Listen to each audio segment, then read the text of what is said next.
All right, hello everybody, and welcome back to Forever Conscious Research channel and Overwatch channel and OverwatchProject.com. Before we get started, just want to remind you that channel is for educational or perhaps entertainment purposes only, whichever the law would prefer. So tonight, Dan and I just decided randomly to pop on and have a discussion about whatever. So feel free to drop any questions in the chat if you'd like, and we'd be happy to try and get to them, or at least to a few. And so we're just going to see where things go. We were talking about some of what George Carlin said and having a good laugh about that. So we may play a couple videos from some of the stuff that he said. So I would like to welcome Dan back to the channel, and actually we're multi-streaming tonight between both our channels, so looking forward to it. So hello everyone over on Dan's channel as well. Hello Rumble, Odysee, and YouTube. Welcome, Dan. How are you doing, man? Well, hey Mark, this is quite cool since we have simultaneous streams going on. Yeah, for sure. It's great we were able to get it going. It seems like everything's running okay from what I can tell. yeah, everything sounds good. Great. And I guess we'll have a split audience tonight. Yeah. So sorry. So earlier we were talking on the phone and I happened to mention George Carlin. You know, it's not like I wonder what he would have come up with if he had known like all the information that we have put out here in the last many years, because he didn't really know anything about I don't think he ever talked about the afterlife really. I'm not even sure he believed in it.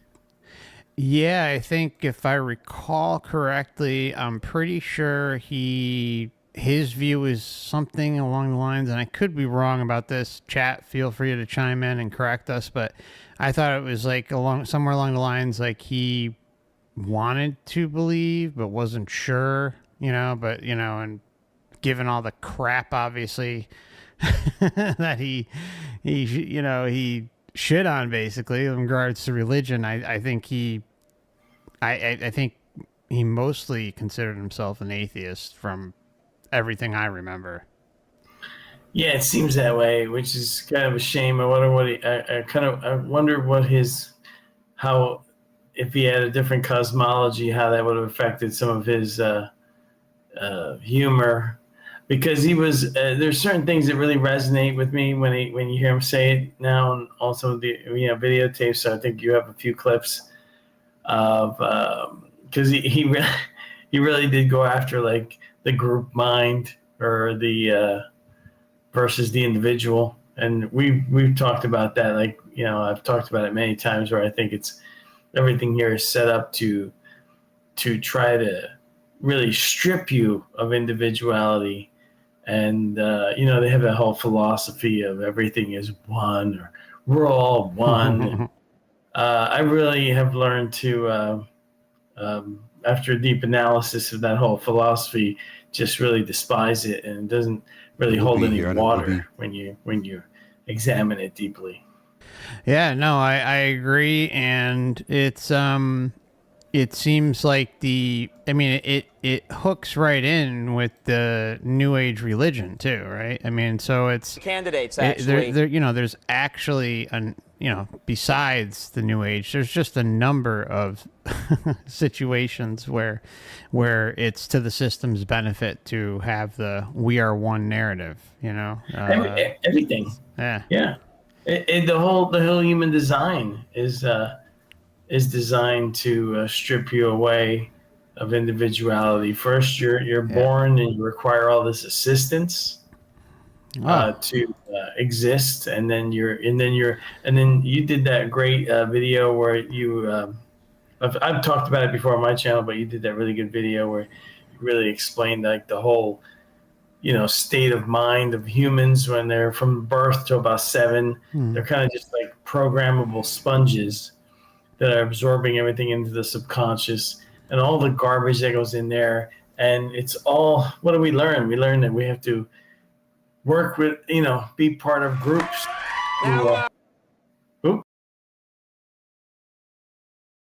Oops. Hello? I'm sorry, I didn't mean to kick you out. No. I was just getting the clips prepared, but I didn't expect them to go on the screen. I'm sorry. Oh, that's okay. That's all right. No, I was just saying, everything from birth on is like designed to program you, to strip you of individuality, and then at every turn, right? So you go to school, and it's all about group mind or following rules for groups, and then you go to whatever, military, or you go into your workforce, or the religions. Every single religion is about stripping you of the individual, of your individuality, and putting you into some kind of group think. It all does that, right? I consider people now as not part of a group that I want to belong to, but there are some people I get along with and people I don't get along with. And that's it. They're individuals. Like I can say you're an individual that I get along with. I'm sure we have the things we disagree about in our view of things.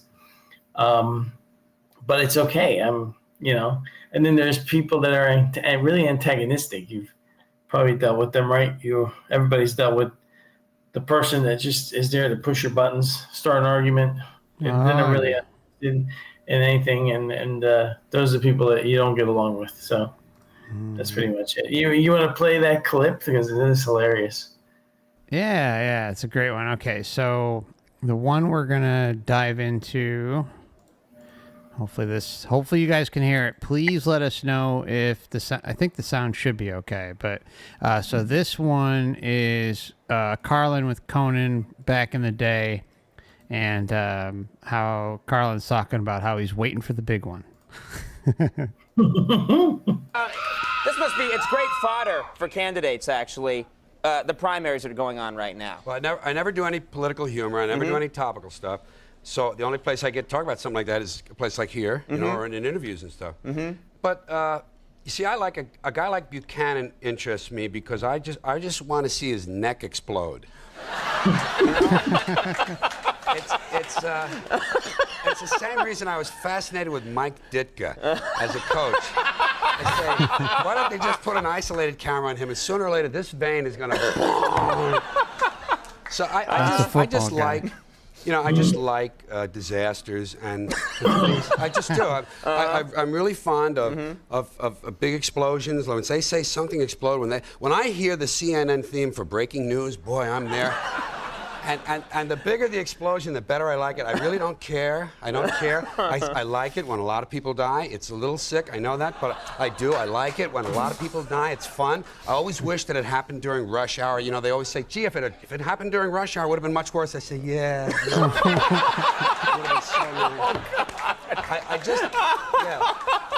You see, I root, I got to tell you, ultimately, I lost all faith in this species and in my nation's culture a long time ago. I got a divorce, and I needed it. I hear that'll do it, yeah. I found that, artistically, tell you the truth, as a writer, it gives you an emotional separation from the outcome. A lot of comedians I hear, when they complain about stuff, they seem to imply that everything could be all right if we just do this or just do that. I don't care. It's never going to work. If you think there's a solution, you're part of the problem. That's what I believe. So. How spot on is that? If you think there's a solution, you're part of the problem. Yeah, we both have said that, and it was before. I never saw this clip until after that. I'm like, oh my god, he said the same thing. That was spot on. They know. How's that bumper sticker selling? Yeah, we should. But I root ultimately for the big comet or the big asteroid to come here and get things right.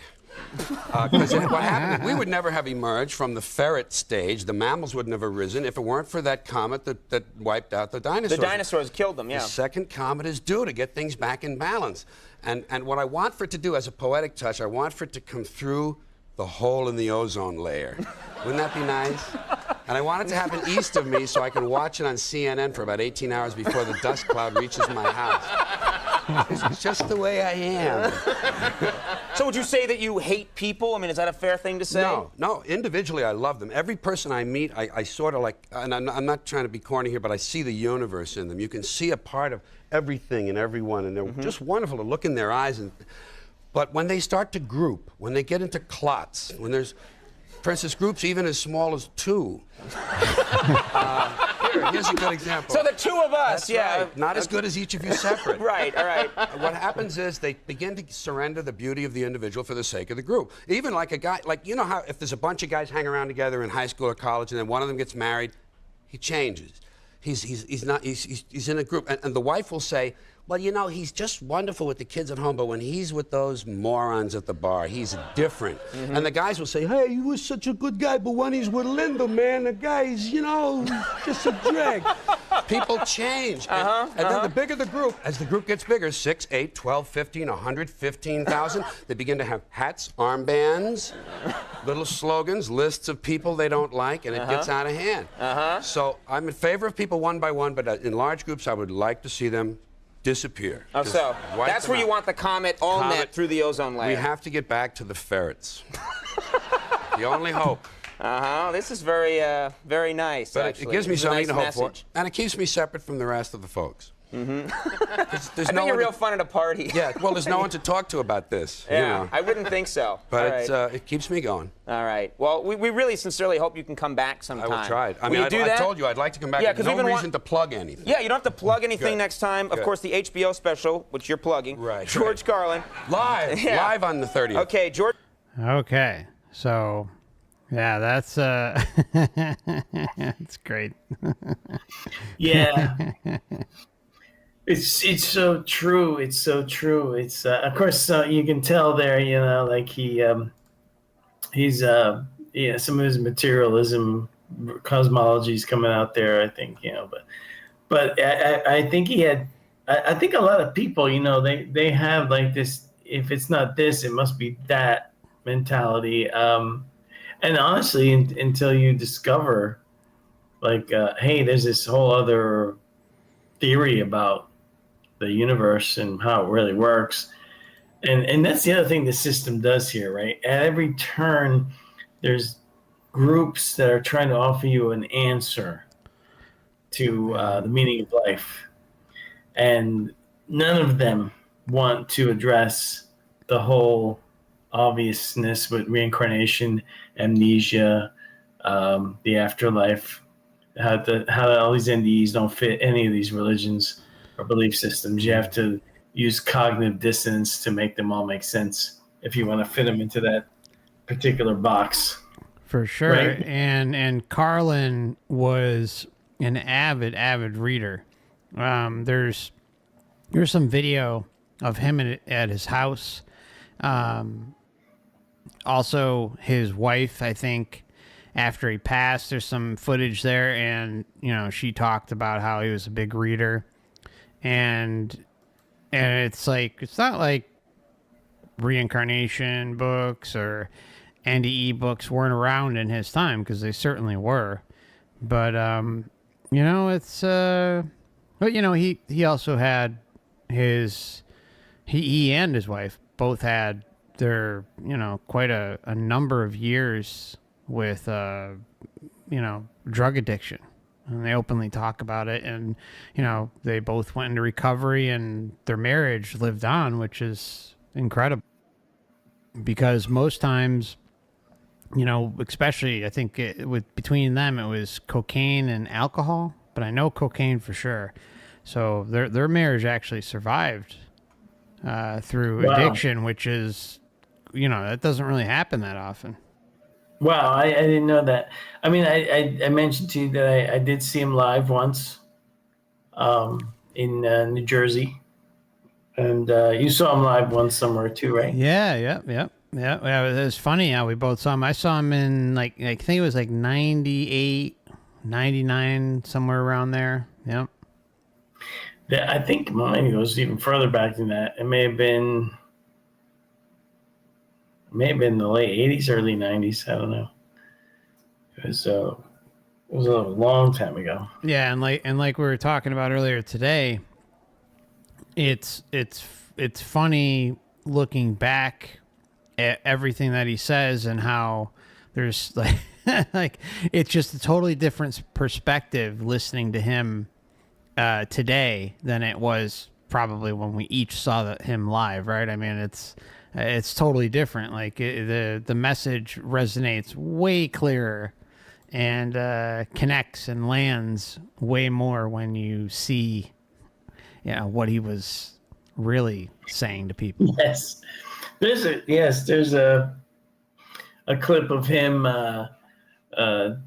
We can't really go into the details here, but there's a clip of him in I think in the 90s.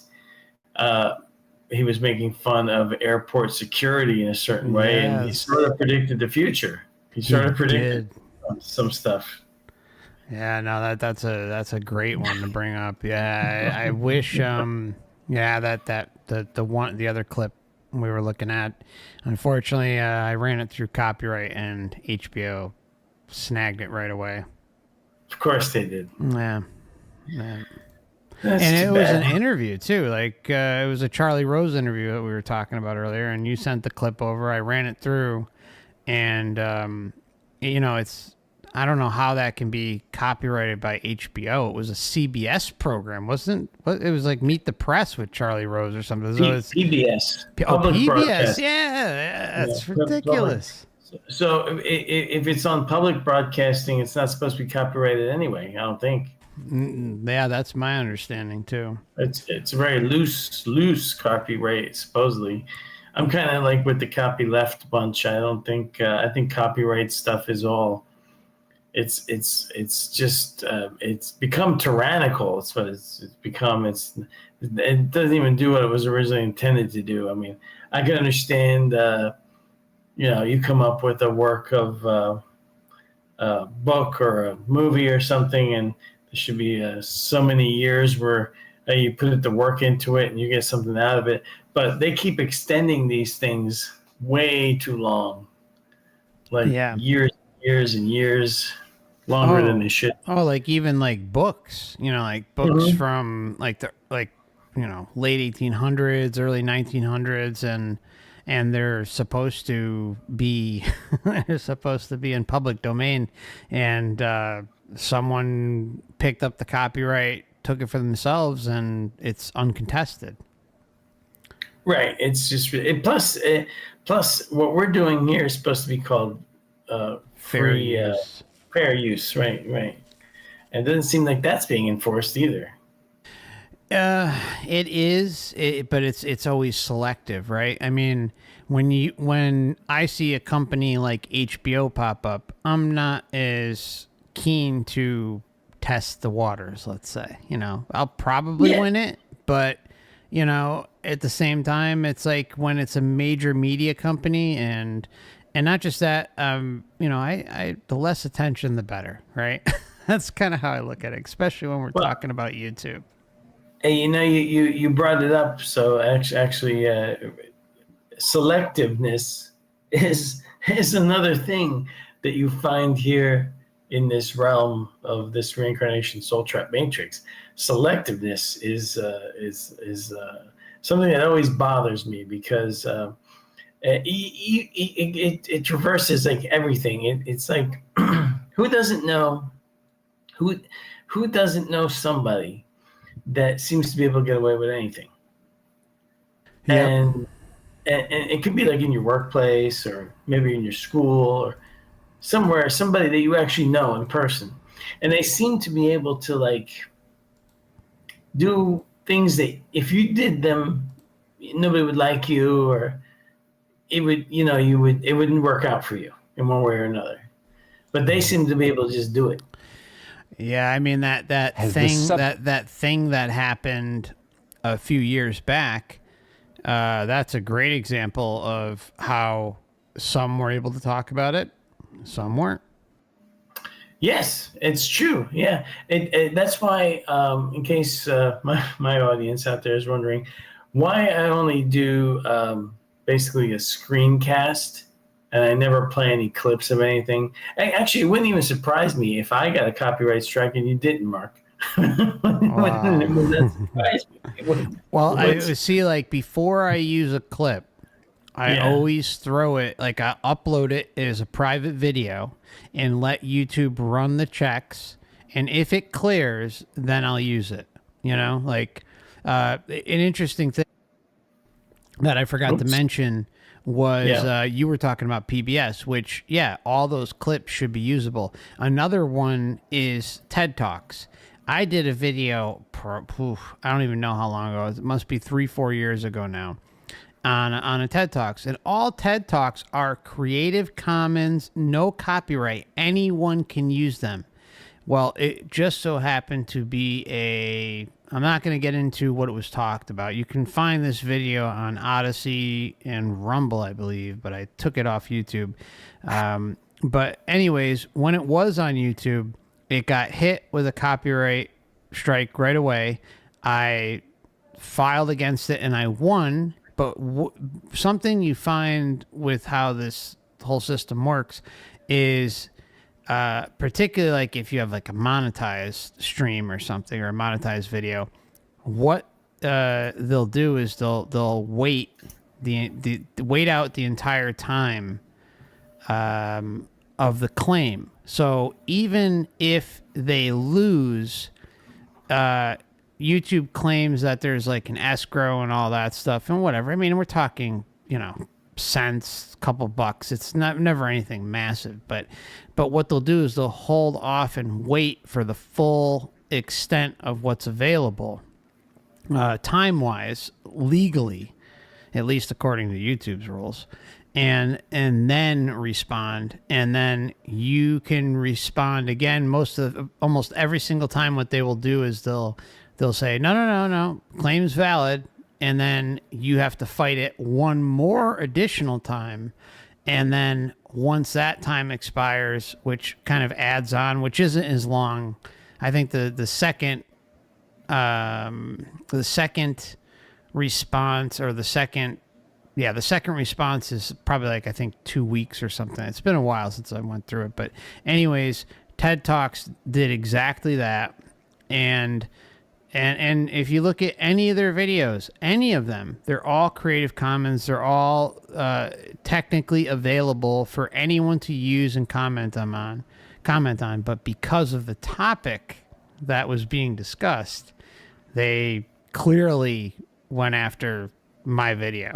And so, it's just they pick and choose, and sometimes you'll win a battle, sometimes you won't. I mean, what they bank on is that you're not going to take it all the way. Yep, I had the same exact thing with TED Talks. That's funny you should say that. Really? Yes, I had the same exact thing. I used a clip from TED Talks, and I used it because it says right there, Creative Commons. Which means basically it's copyleft thing. It's and that is a term, by the way. I'm looking at the the type chat here, and there's some kind of glitch. It keeps blacking out on me and then coming back. So if I'm not answering or typing in a comment, it's because it goes away and then it comes back. And I don't know why it's doing that, but it's like it's blacked out right now. I can't see any comments. Know what to do? Click really quickly, and I suggest anyone watching do this as well. You click the down arrow, whether you're on your mobile or your computer, and make sure if it says top chat, just click that and click live chat, because otherwise... No, I'm on live chat. Oh, okay. All right, then I don't know what's going on. It's some kind of it's weird. It's like there is nothing there now. It's just gone, and then it comes back for a few minutes, and then it goes away. Just to let everybody know out there, I may not be ignoring your comments. I'm just not seeing them. Anyway, so TED Talks says it's Creative Commons copyleft, which is like hacktivist term, kind of, and I kind of admire the hacktivist community out there for some of the stuff they've done over the years, like with Linux and everything else. But yeah, so it says right there, Creative Commons, and then I get a copyright strike. I'm like, how can I get a copyright strike when it's Creative Commons? And it's just this place. It's this world is just, it runs on crazy fuel. I don't know how else to say it. You're constantly dealing with irrational, crazy situations. It comes up, there was something I saw earlier today in Tampa somewhere. So there was a former prosecutor that stabbed a guy on one of the bridges. What? Yeah, that was on the news earlier today. And the reporter doesn't even know how to report it. It was funny. The reporter looked very confused. He was breaking down because he had to tell the truth about an official. Something like that. I don't know. They actually went and ran the criminal history of the guy he stabbed, but there doesn't seem to be any information that the guy he stabbed did anything wrong. So I'm waiting to see how that turns out. Oh, they'll flip that somehow. Yeah. So. Hey, Michael, good to see you, man. It's been a while. Hope you're doing well, my friend. Yeah, so it's I'd be interested to see how that one plays out. It's funny that you had to deal with TED Talks too. Yeah, TED Talks, and I'm like, wow. And then on top of that, they're famous, of course, for they don't want Rupert Sheldrake's work out there. They took him down right away. Yeah. There's a few with the consciousness discussions that were taken down. Yeah, he was definitely one of them. I think Tart was another one. Charles Tart, I think. Yeah, Tim. Yeah, he did the experiment with the numbers or whatever. The random number generator. So get somebody to go out of body and read a number that you can't see unless you're floating up to the top of the room or something. Wow. That was one of his experiments, wasn't it? Yeah, and he I think he wrote he was involved with the what they're commonly referred to as the Stargate papers, that have been disclosed, and there's a lot of BS in those, but there's a lot of truth too. Yeah, sure. That's the way it's like works. A mixed bag, right? It's exactly. They mix the truth with lies.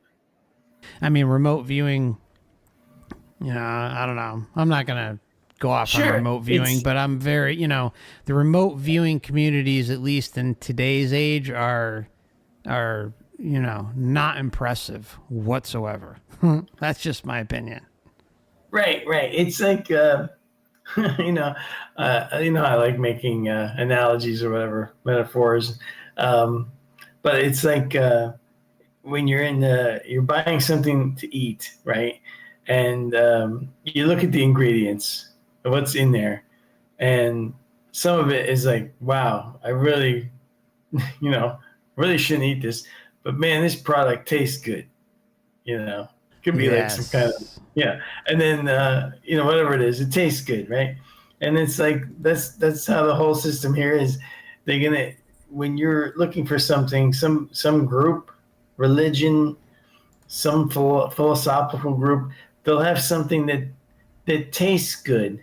And when you look at the ingredients, though, it's half lies, half truths, but they packaged it and made it look pretty.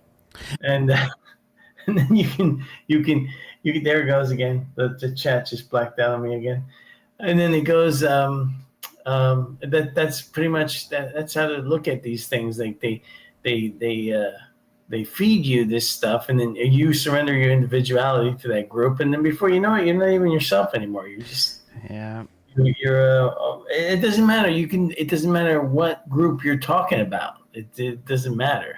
The purpose is all the same. You become like a shell of yourself, or even barely a shell of yourself. Yes, you have to surrender some of your judgment, your questioning of things, then you're put in a position where you have to defend it, like, because people in different groups that have been given different ingredients, they want to say that they have the only truth, and you're wrong, and you're trying to say that. I mean, you can watch these debates, these religious debates, or the religion versus atheism. It is kind of like George Carlin. He said he's just like he's detached himself and he likes to just laugh at the whole thing. It is funny in a kind of a dark humor kind of way. I find it funny sometimes. I can't. For sure. I mean, and some of it, especially when you're young and impressionable, some of it makes sense, or a lot of it can make sense.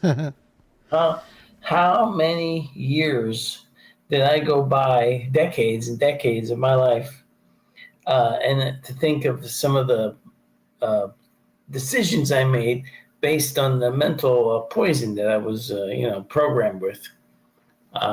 It does kind of make you irritated, that you could have been fooled, and that your body and your brain is designed like to be a limiter on your consciousness, and allows you to be so programmable.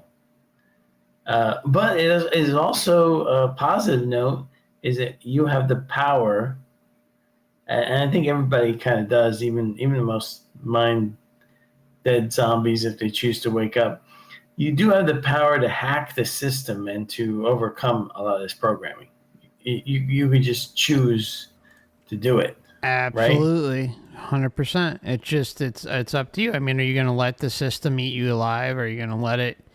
I mean, it goes to the base concept of what's going on here, right? Which we can talk about, the stealing of our energy, our creativity, things like that.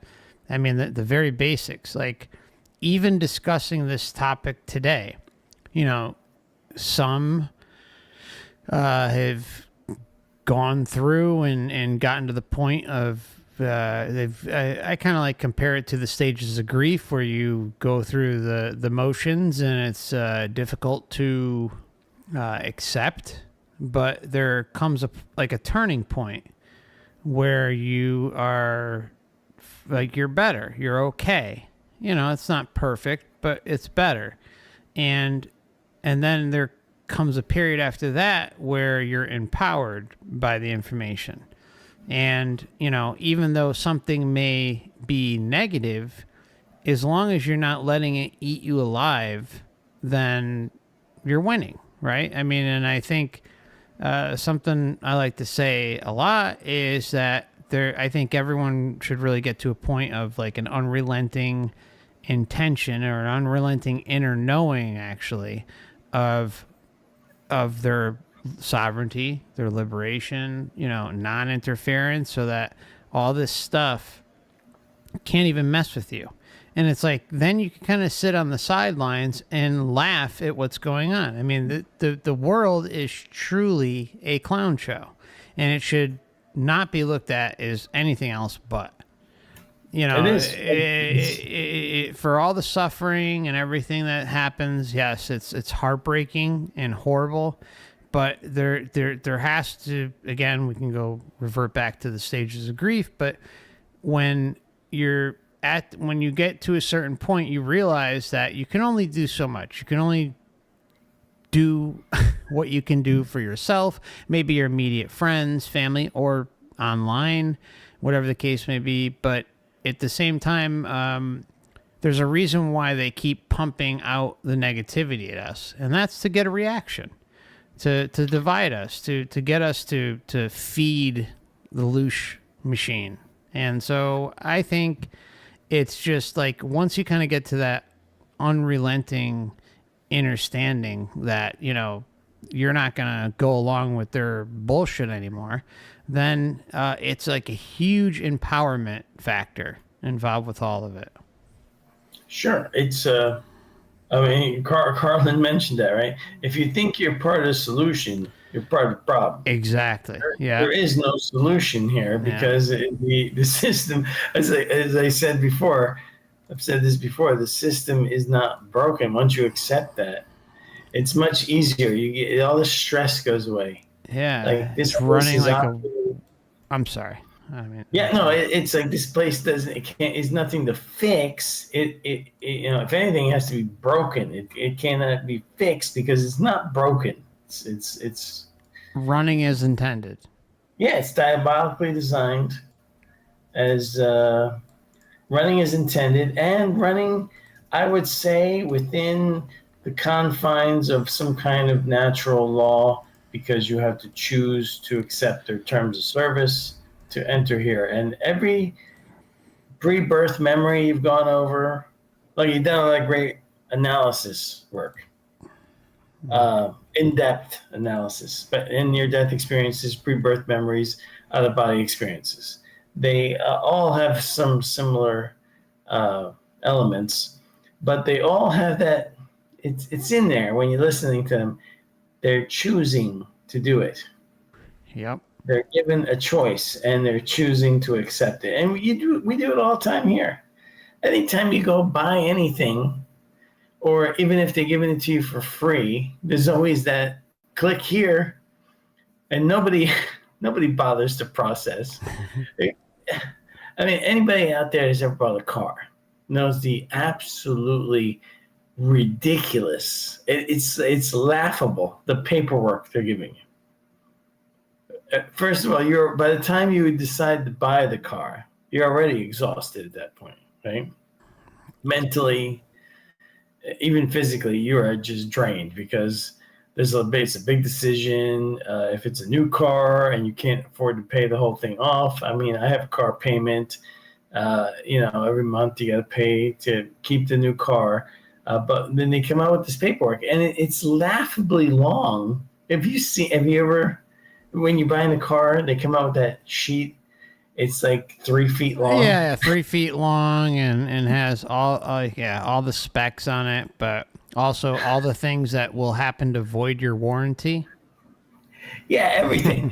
everything is on this piece of paper that is in microprint, and it has like an encyclopedia amount of information on there, and they just put it in front of you, and they're like, well, this is they give you like a 2-sentence explanation, and just sign here, and then you sign because you want to get out of there, you want to get the car and go. Right? Yeah. I think it's the same thing when you're listening to Robert Monroe describe the entry director and the interaction. It's like this 2-sentence explanation on how you're going to be reincarnated over and over again with amnesia. But you really want to be human? Step right up. Nah, it's just so ridiculous. So ridiculous. Mm-hmm. Yeah. Okay. So I got another Carlin clip. This one, I think I have another one. We only went through one, right? Yeah. Make one. Sure. Okay. All right. So we did the Conan one. I thought, okay, hold on. Screen video. Understand. All right. So part 2. Oh, wait. Lost Faith, right? We didn't do the Conan one, did we?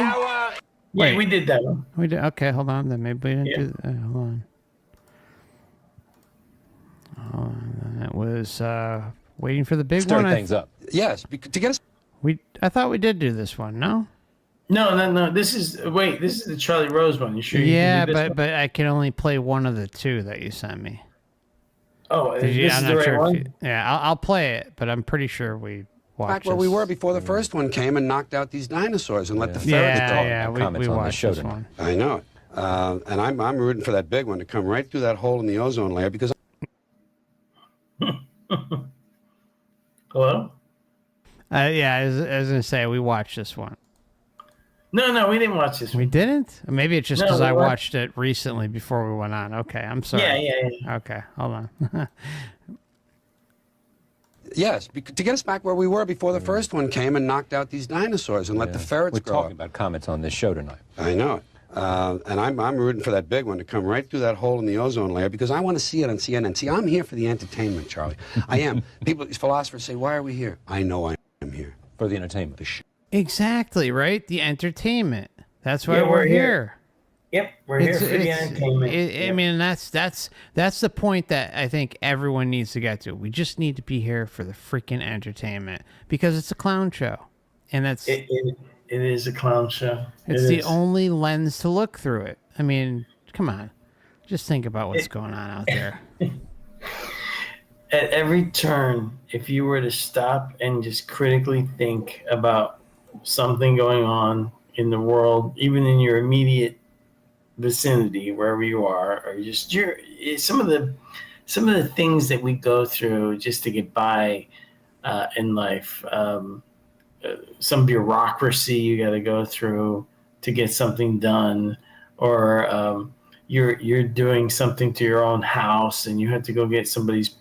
There was the whole concept of two people want to be together.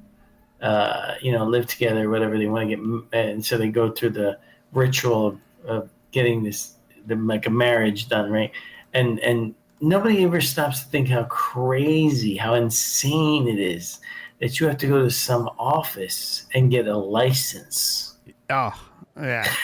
For anybody outside the United States listening, I'm not sure if that's the same everywhere else, but in the U.S., you need to get a license.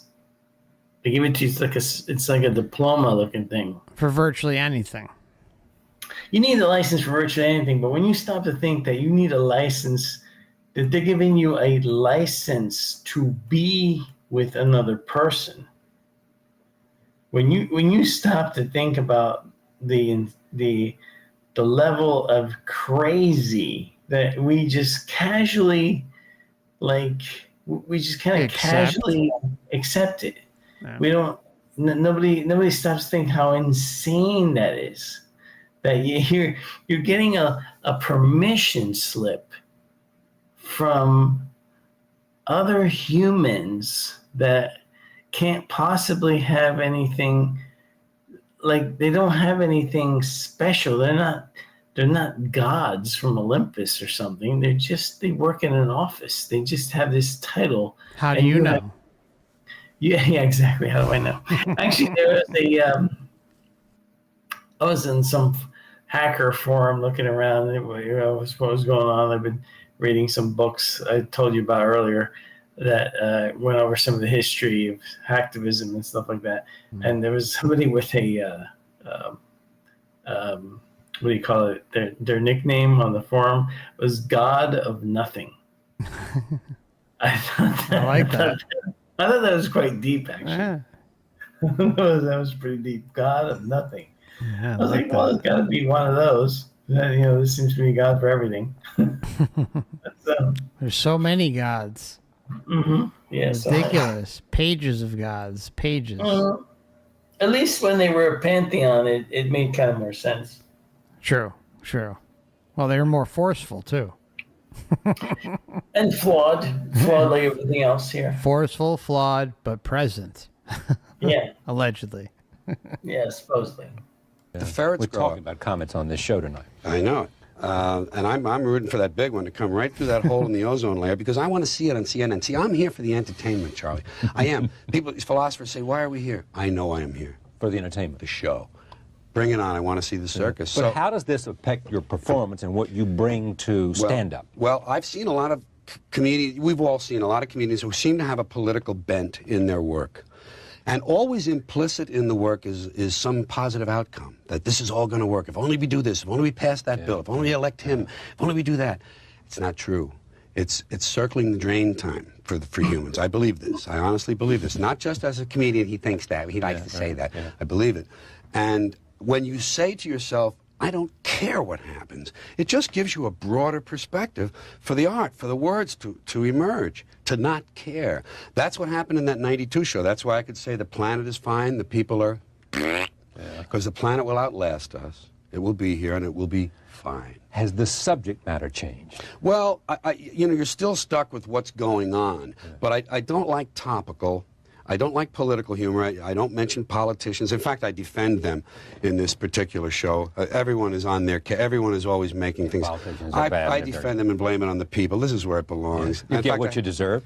Yes, you get what you do, and you deserve what you get. And I have a slogan: the public sucks, and it works nicely, and people accept it. Not very enthusiastically, but they understand that it says "we the people" in that preamble. It doesn't say them, the thises, and those, the that's. It says, "Hey, We got on this boat." And people who hate government are involved in a form of suicide, because government is self-government. And if you hate the government, you hate yourself. Yeah. And it's the same with the war against... You gotta love how Charlie Rose, like Mr. Establishment, Mr. Creepazoid, is sitting there agreeing with him. It Talk is about amazing. pathetic. Yeah, see, it's amazing because I think it's because Carlin is so removed. Like, it is liberating. He is. Carlin's right. When you 100%. when you finally just accept it, like, oh, this place freaking sucks. I'm just here for the rest of the ride, and I'm checking off this crazy train. I'm not coming back for no more reincarnations. I'm done. When you just accept that, the way it is, and you're not trying to fix it, and then it is humorous. It can be even when something bad is happening to you. Sometimes it's like, this is hilarious, Yeah, no, I mean it's very liberating to look at it through the lens of a clown show, and it really, that's why I'm constantly rooting for the fake alien invasion. Bring it on. Oh yeah, that's gonna come. Probably. I want it. My intention is is very, intense for that type of result, because I think it will be one of the funniest things we'll ever experience. It may involve the whole thing collapsing, but it'll be funny. Yeah, absolutely. Yep. It's all. It seems like there's powers here that shouldn't be, but they are running the show, and there's really nothing you can do about it. So. Yeah. All right. Any more clips? You got any more clips? We got a little bit more to go on this one. Okay. It works nicely, and people accept it. Not very enthusiastically, but they understand that it says "we the people" in that preamble. It doesn't say them, the thises, and those, the that's. It says, "Hey, We got on this boat. And people who hate government are involved in a form of suicide, because government is self-government. And if you hate the government, you hate yourself. Yeah. And it's the same with the war against nature that mankind goes through. So I just said to myself, it's not going to get better, not in my lifetime. Let me enjoy this and get a little perverse about my commentary on it. I open What does perverse mean, though? Well, to look for where the people think the line is. The people have values, that these things, these amorphous things they call values, that they bring to the seat in the theater when they sit down. Yeah. And I like to find out where their line may be and deliberately cross it, disturb them a little, make them uncomfortable, and then bring them with me across the line and make them glad they came. That's what I do. I'm an entertainer. I'm not a doomsayer. I'm not here to preach. I don't do political tracts. But I do entertain. I do a lot of jokes. But I want you to feel a little in danger along the way. That's great, right? That's I really just great. I just think that self-governance is nice, and I think that's what we're all supposed to. Oh, another clip there. I was loading it, and of course it decided to intrude upon you. But we don't have that. That's just an illusion they tell you that you have. Yeah, Christ, just think about, we were talking about, what is it, Cape Coral, right, a few weeks ago? And how they, were targeting that woman who, years ago, who just was trying to live a self-sustaining life on her property with zero reliance on the grid, and they went after her. Yeah, that was like in 2013, 2014. Anybody doesn't know, you can probably search that story. You just type in like Cape Coral woman off the grid, and it'll probably come up. But basically, what happened there? She had totally self-sustained her house. She didn't need city water. She had a water collection system that she built. She didn't need electricity from the grid. because she had solar power that she was able to manage to give whatever she needed from that, which is hard here in Florida, even though we're in the sunshine state. There can never be enough sun to power a air conditioner. Yeah, exactly. There's just enough power, lack of power, so that you can't stay comfortable during the smeltering summer heat. Yeah. Even though you got all that sun coming down, you would need a huge solar panel farm to do that. But anyway, she managed to do it. Managed to be self-sustaining, and the city basically says no, you're not allowed. You have to pay for the utilities. You must. Unreal. You must. Even though they see that's the whole giveaway. They always tell you this, that, and the other thing. Oh, we have to do this, that. But that's not what they really want. They don't want people to be self-sustaining or off the grid or the whole scam with all that stuff. They really just want to control you. Well, there is no self-governance. Exactly. And a great example is just the like solar panels in general. Like most people, like this has happened for the last decade and a half, maybe 2 decades, where you'll get a company or a group of individuals, maybe even a local company that you trust, knock on your door and say, oh, well, you want to talk about solar panels. Here are the advantages, and here are the tax breaks. All right, so they waive tax breaks in front of you and say, okay, well, if you decide to spend X amount of dollars to invest in these solar panels to, quote, go green, then what we'll do is give you X amount off of your tax bill. Well, right. When you start to realize what's going down, those solar panels are not designed to give you independence from your electricity bill. Actually, it's the complete reverse. The requirement for those tax breaks involve you still being hooked up to the grid. Otherwise, you will not get those tax breaks. And I'm not just talking about a few towns here and there. I'm talking about everywhere. Yes, exactly. Yes. So what you're doing is actually because if you have a blackout and you have those panels installed without having a gigantic bank of batteries, which would cost even more than the solar panels, all you're doing is supplementing the grid anyway and your house through those panels. Exactly. And then when you have a blackout, those panels have to shut down because otherwise you'll electrocute yourself. Yeah, isn't that how convenient, right? Yeah, you could even destroy your house potentially. It's dangerous to have those panels running if they're just connected to your circuit panel, and because they're not going to be able to provide all the electricity that you need unless you have an enormous amount of them. And that's why they're designed that way. And the whole thing, and I mentioned this before, even back in the 90s when I was learning law for my job, I remember when we were going over robbery and extortion statutes, that it just kind of popped in my head. These things just kind of pop in my head, but back then, I wasn't able to put all the pieces together. And I was like, that's funny, robbery and extortion, when the government does it, they call it a tax. just by the way, there is no such thing as tax.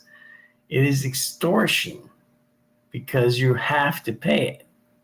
Yep.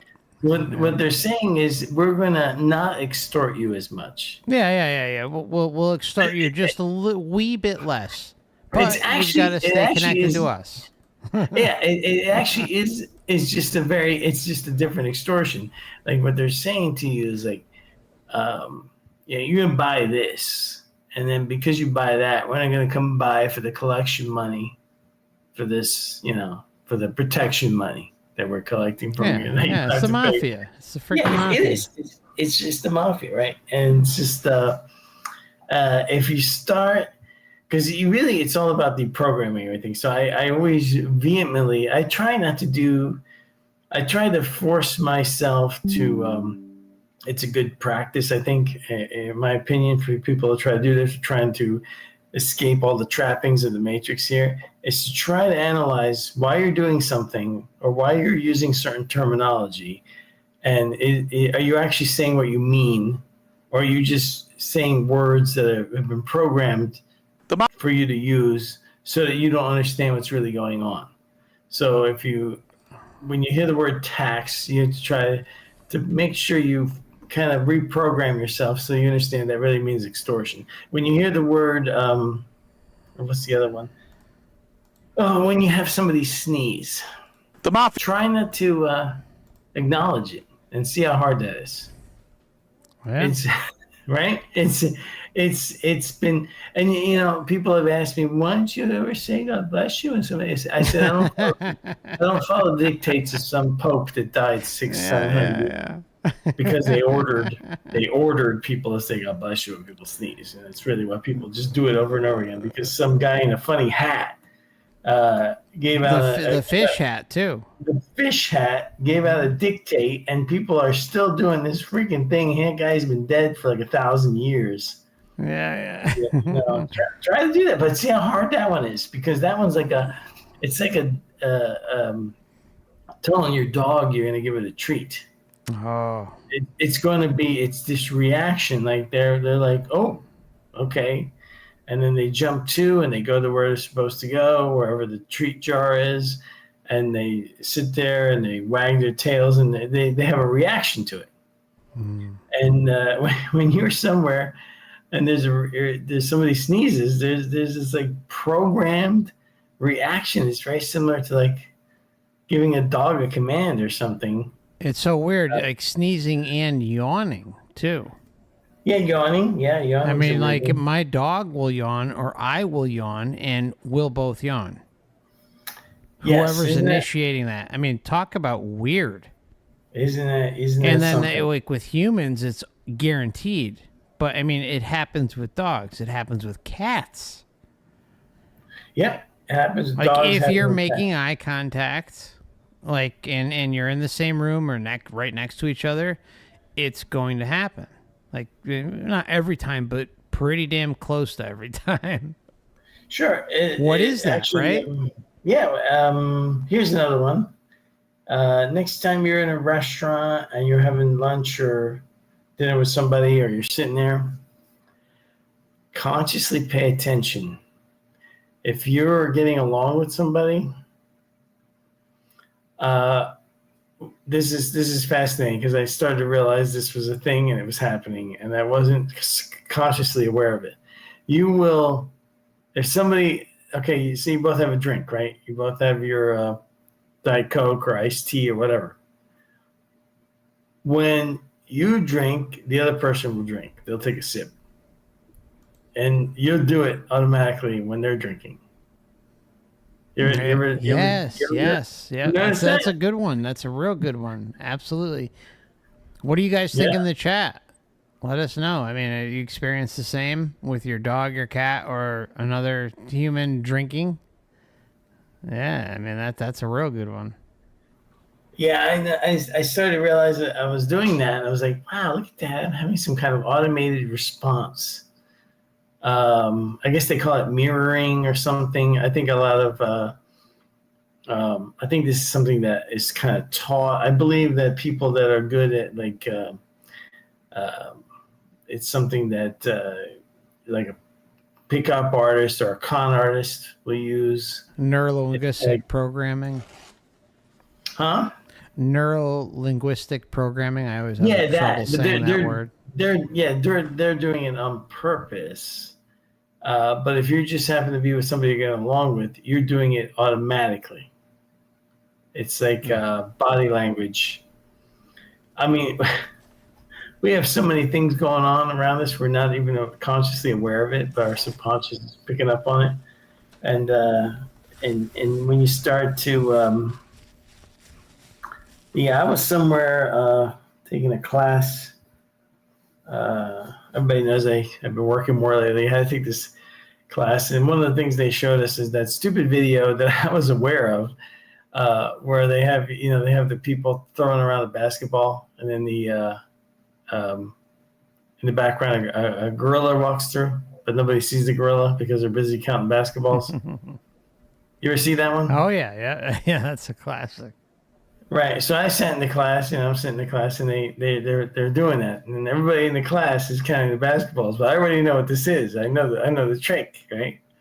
So they're going around and they're asking everybody how many balls, how many times did the ball get passed around. And everybody's coming up with some similar numbers, 24 or 28, whatever.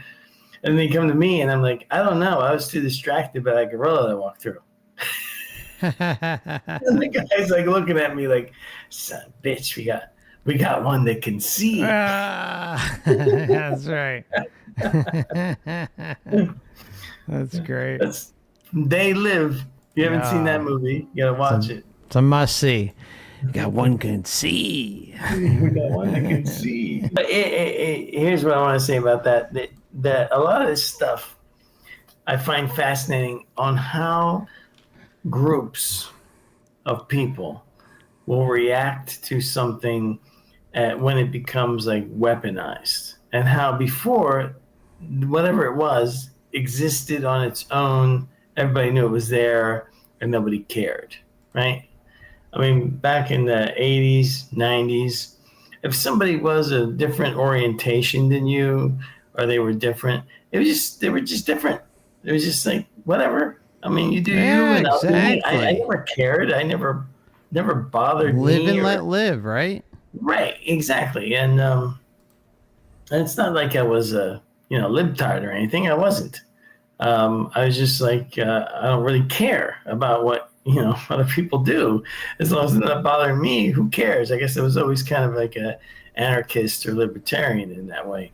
And now it's like they took, and it's just fascinating to me how the group mind, somehow they're able to like come up with these fads or groupthink things, and then they put it out there, and then the groups just respond to it. It's like if you're at a restaurant now, and unless you're in like certain states like California or something, you will go and sit down and they order a drink, they bring it to you, and now they put the straw in there, right? Do you remember for a few months or like 6 months, they had that whole thing about the straws? Oh, dude, the stupid paper straws.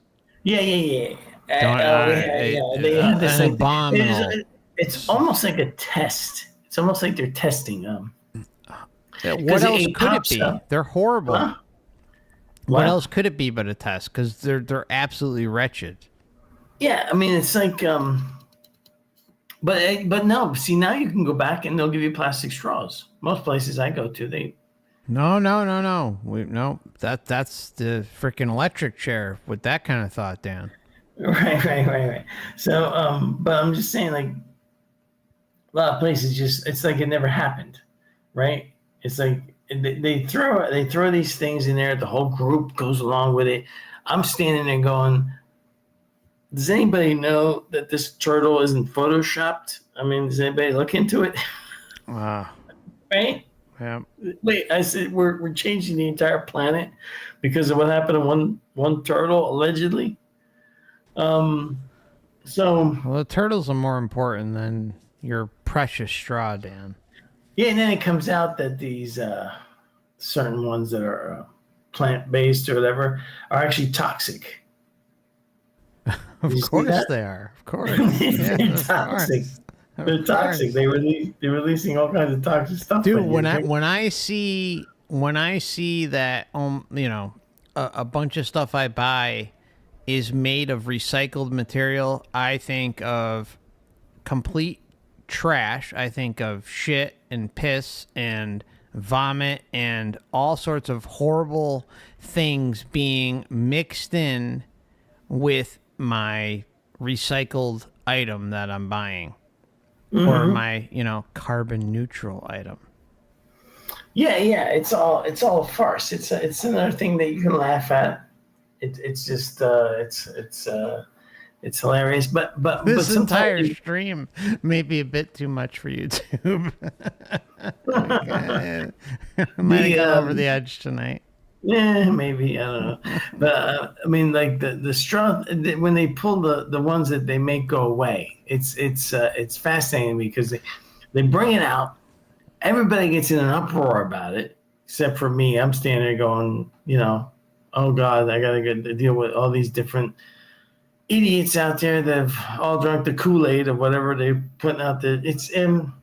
There actually was a movie. It was like a comedy.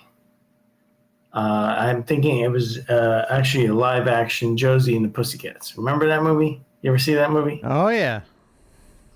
When they go down into that secret lair or the secret headquarters underneath like the fashion industry, and was it that one or was it Zoolander? I can't remember. Might be Zoolander actually. And whoever's like in charge,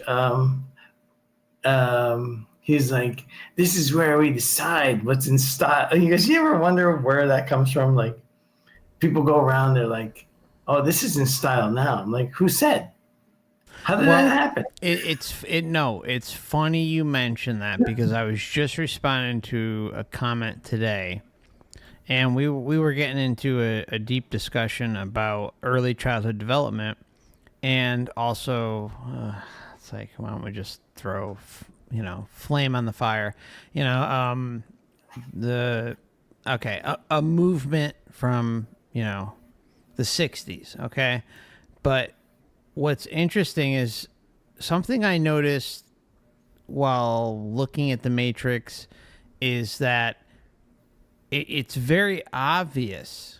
I can say this and we can talk about it, but it's not obvious when you're going through it. But when you look at it, they do everything in decades, right?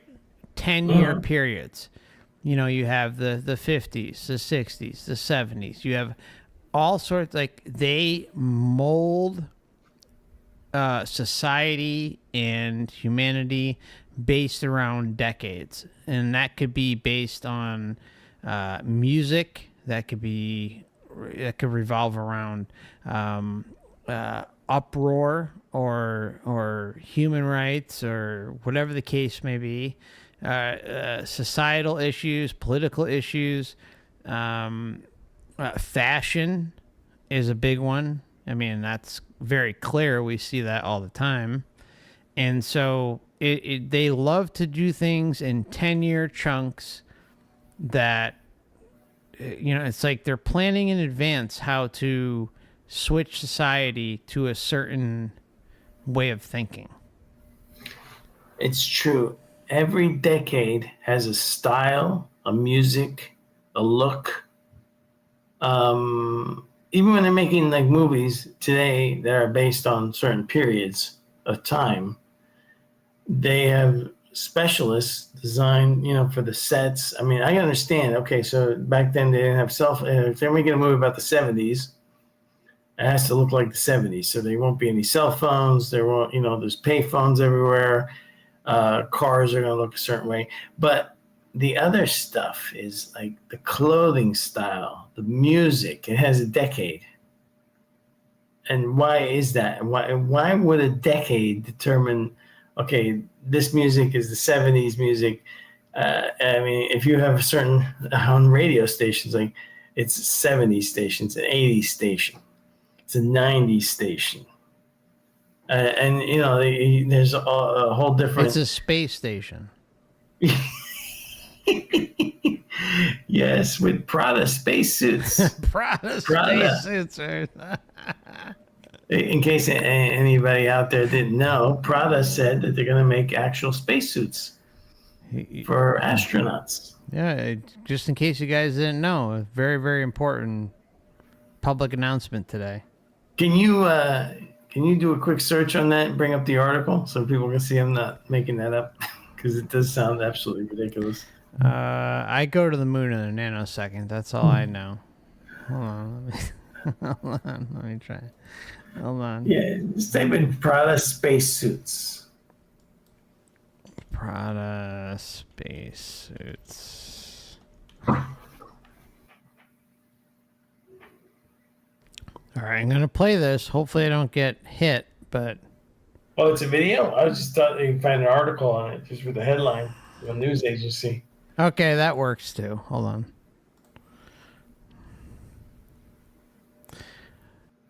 Luxury fashion house Prada will be designing NASA's new spacesuits. All right, here we go, guys. Buckle up. Here we go. All right. This is Matrix humor at its best here. It is. They just put it out there, and people are like, yeah, isn't that great? Prada's going to make spacesuits. Yeah. Okay. So here we go.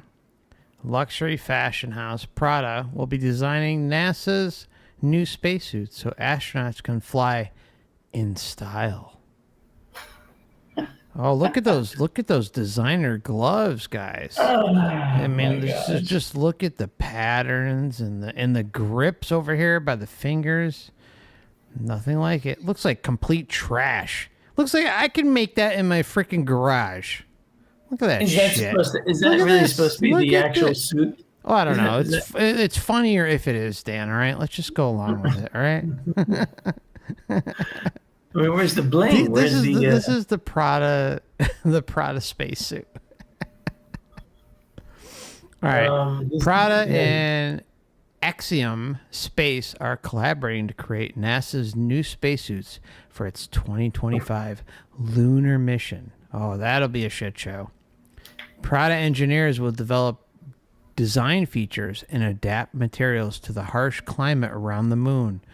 Ooh. NASA revealed in 1974, Dan, that spacesuits are costly and that it spent 15 to 20 million on them at a time. Oh my God. So the climate around the moon is supposed to be a vacuum, is it not? Dan, stop talking. Stop putting the Matrix on blast. What's wrong with you? Anyway, the point is that it's ridiculous, and I think we mentioned before that like the Amazon rocket looks an awful lot like Dr. Evil. Yeah, okay, all right. Rocket. You know what I mean? Yes. Right? Yes. I mean, some of this stuff is just over the top. All right, how about we go to that? Let's take a look. Amazon rocket. Yeah, rocket or spacecraft or. This should be more than enough. There's Look at that beauty. Blue Origin. Yeah. God, I wonder what it resembles. Oh yeah, bring up Dr. Evil's rocket. No, I can't. That'll definitely get flagged. There's no doubt. Well, I mean, come on. You can go look. People can go look that up. Dr. Evil's rocket. Yeah, no, it's this doesn't look too comfortable, does it, Dan? Oh my goodness. Yeah. All right. So what I'm going to do is we'll take a brief break. I have another clip with Carlin and Roseanne, which will just kind of be a random one. So we'll just take a few minutes. The countdown clock will say 5 minutes, but we may be back sooner. But Dan, do you want the full 5 minutes? How you doing over there? Yeah, I'm good. I can do like 3 minutes. All right. Well, we'll say 5. Okay. All right. We'll be back real soon, my friends. Thanks so much. All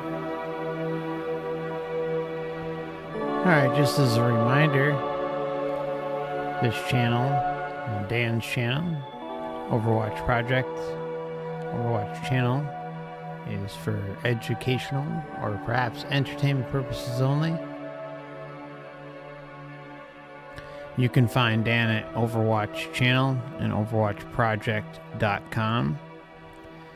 If you're also interested in supporting Dan, you can find a link to his Buy Me a Coffee in the description tab of the video that you're watching today. And then I also offer memberships if you want to get some extra content each month. Your support's always appreciated but never expected. I have a Twitter, Instagram, Facebook, and I don't know, some other stuff. Oh yeah, Rumble and Odysee, which we multi-stream to every weekend. And we're multi-streaming with Dan tonight to his YouTube channel, along with Rumble, Odysee, and YouTube. So, hope you're enjoying yourselves. It's great to have y'all, and I want to welcome Dan back. Thank you. Glad to have you with us. I'm here, ready to go. All right, so I think the next part, what we'll do is dive into another Carlin clip, and this is him with Roseanne. Okay. Well, I was saying, we were talking during the break, and I was saying that you're one of the few people in the world that I think everybody will hear the truth from. I mean, Well, just George Carlin's truth. My version of it, maybe. Your version, but we want to hear it. We want to hear it. But, you know, one of the things that... We wanted to hear it for 35 years, man. How awesome is that? That's pretty cool. It's pretty good. Awesome that you've given us that. One thing that I don't understand is audiences will let me off. Like, if I'm attacking Christians, or if I'm attacking white people, I have a whole long thing attacking white people in this new show. And people will sit in the audience, and it's more or less this. It's, oh, he doesn't mean us, honey. He's talking about the other white people. Actually, they're letting themselves off the hook is what it is. But they they'll accept certain things. I don't think they're letting themselves off the hook. I think they're listening. Yeah. Well, And I think they're just accepting what you say. We all think the same way. I mean, sooner or later, we have to. Mm-hmm. I mean, we're all Then scared. you like the way she looks at the guest. I was telling her, she goes like this. She said, "Yeah, what do you think? What do you wear a size? 7.5, 8.5?" It's just really penetrating. I like that. You're 61 years old. That's right. And you had 2 heart attacks. I had 3. I had a minor one, and then I had a couple of nice ones, really nice. Really nice. Yeah, the kind that make you pay attention. Well, what have you learned about mortality and life? And I mean, like in a 3 second. I've learned that personally, in my case, I'm very lucky because I get symptoms and I know what to do about them. I'm not one of these moron men who say, "Oh, a little gas, honey. Let's keep driving." I go and I say, "It hurts." And they say, "Lie down, take this," and then it's on its way. But a lot of people don't get symptoms at all. They don't even feel it. They get these silent heart attacks. What do I know about mortality? Nothing, except that I have it. I will die, but not for a long time. I think I'll be 94. My Uncle Martin was doing push-ups on the linoleum floor in the kitchen of my house when he was 94, so that's my aim. Wow, that's awesome. Yeah, thank you.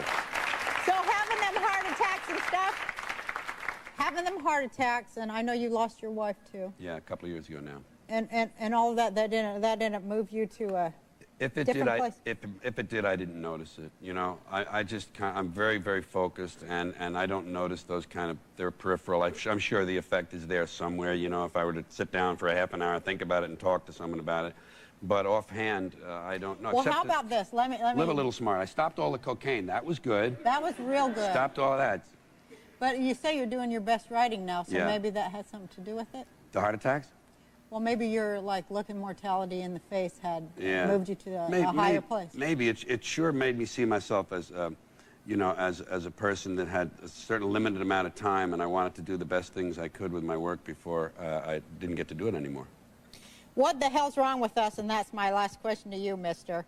Look at what they do with these kids now. They're teaching them French while they're still in the womb. And they're trying to get a kid into a college before he's figured out which side of the playpen smells the worst. These kids are all scheduled all day. Even to play, they have play dates. These kids are scheduled. Right. I say you need an hour every day for daydreaming. A kid should have a mandatory hour. You turn off everything electronic. You open the window. If it's nice out, if it's not, you can leave the window closed. And you look out the window, and you just think and daydream and look at the clouds and wonder about stuff. 1 hour every day would be the best thing these people could do for their kids. But no, they got to go to horseback, and then to Little League, and then to Cub Scouts, and then to swimming, and then to whatever these things. All 9 things. It's really, I think it's I loved my unstructured time, and I turned out fine. Me too. That's the thing. Absolutely. You know what? I think maybe we do live in an age where there's an absence of wonder, and I think you're right, and I think you are like the best philosopher in the world. Thank you so much for being here. Thank you very, very much. It's my pleasure to come here. Thanks. I was thrilled when I heard you wanted me here. Thank you. Thank you. That's great, right? Yeah, it reminds me of something. The daydreaming thing. So I grew up in a time period where the technology wasn't what it is today. Technology today is great if you want to research. It's like having access to almost like the realms of Akashic records.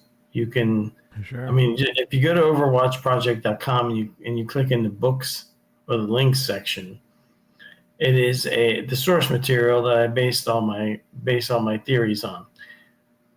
And if you look at that list, I mean, that list is only possible because of modern technology, the internet, right? Exactly. But in the ancient times, before the internet was really popular in the mid 90s,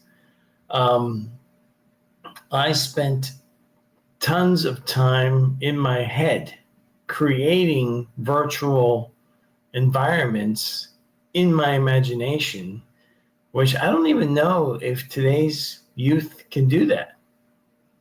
I don't know if they're able to do that anymore. Well, something my girlfriend and I talked about was she was talking about this thing. Shit. What's the? I can't even remember the damn term, but it's. Hold on. Hopefully, I'll remember it. But it's basically. Oh yeah, reality shifting. That's like a big thing online. And when you start to look at what the younger generation is saying about quote unquote reality shifting, it's one of two things, but leaning more towards one thing. I think it's daydreaming, right? It's just allowing yourself to drift away, or perhaps even astral projection. And so, but like there's a new term for it. And she said to me, she's like, well, it's interesting, right? Because some of us grew up in certain time periods and, we have, the term daydreaming or astral projection or whatever you want to classify it as, right? Or out of body experience. But let's just stick with daydreaming. And there was like a certain shift and like a delayed reaction with the younger generation where they term it as reality shifting, when in fact it's just essentially daydreaming. And I was like, you're spot on. I mean, I think she nailed it when she broke that down for me. Yeah, that's true. Like it's something that humans have forgotten. See, like when I was younger, boredom was just that was 90% of my day. Exactly. I was, Yeah. all right. Boredom was just the entire bulk of the day. So you go to school, you're bored out of your freaking mind. You're just bored. So I was always in my head, and it is like a virtual, it becomes like virtual reality. Like you create anything you want. You are in. There was even a cartoon of this kid. I remember back in the 70s, or some cartoon of some kid that would just daydream, and he would create all this stuff usually while he was in class, and I would do the same exact thing. And then during the holidays, my parents would go to some relative's house, and I'm sitting there, and of course back then, you got to remember there's like basically like 5 television channels. Most of them are not playing. You have to watch TV live. So if it was a show I wanted to watch, like Lost in Space or Star Trek, the original series, I'd have to wait until it was aired. It was on a rerun channel, like on the UHF stations. So a lot of times TV was also absolutely boring.